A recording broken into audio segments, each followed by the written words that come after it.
Daily content upload करणं का गरजेचं आहे आणि त्याच्यामुळे काय फायदा होतो ते तुम्हाला सांगतो. तुम्हाला वाटत असेल नुसतं कॉन्टेंट अपलोड केल्याने फॉलोवर वाढत असतात, तर अजिबात नाही. तुम्ही चुकीचे आहात. नुसते फॉलोवर वाढत नाही, तुमचं कॉन्फिडन्स लेवल आहे ती वाढत असते. तुम्हाला जी गोष्ट अचीव करायची आहे त्याच्यासाठी सक्सेस ग्रोथ आहे ती वाढत असते. या सर्व गोष्टी आहे ना ते वाढत असतात. तुमच्याकडे बघण्याचा जो नजरिया आहे लोकांचा तो बदलत असतो आणि तुम्हाला जी गोष्ट अचीव करायची आहे तिथपर्यंत तुम्ही पोचण्यासाठी तुमची जी क्युरियासिटी आहे ती अजून जास्त वाढत असते. त्यामुळं कॉन्टेंट बनवायचं असतं. कॉन्टेंट बनवल्याने काय होतं माहिती आहे, आपल्या माणसांची कॉन्फिडन्स लेवल आहे ती वाढत असते. दुसरी गोष्ट म्हणजे जेव्हा तुम्ही एखाद्या मीटिंगला जाता किंवा जेव्हा एखाद्या तुम्ही लाईव्ह इव्हेंटमध्ये जाता, ज्यावेळेस तुमच्याकडे माणसं बघतात ना त्यांचा पूर्णपणे नजरिया बदललेला असतो की हा माणूस काहीतरी वेगळं करत आहे.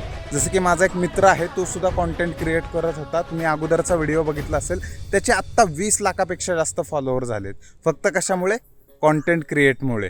कॉन्टेंट बनवायला सुरुवात केली आणि कॉन्टेंट क्रिएट करणे हा काय असता काय लाँग टर्मचा किंवा असा मोठा खेळ असं तुम्हाला जर वाटत असेल ना तर अगदी बरोबर आहे. हा लाँग टर्मचा गेम आहे. लाँग टर्ममध्ये तुम्हाला या गोष्टीचा एवढा फायदा होईल की जर तुम्ही आत्ता जॉब करत असाल ना तर जॉबवरून 20, 25, 30 हजार कमवताय ना ते तुम्ही दिवसाला कमवू शकता. ओके, सो या गोष्टी आहेत. त्यामुळे कॉन्टेंट क्रिएट करायला नक्की चालू करा.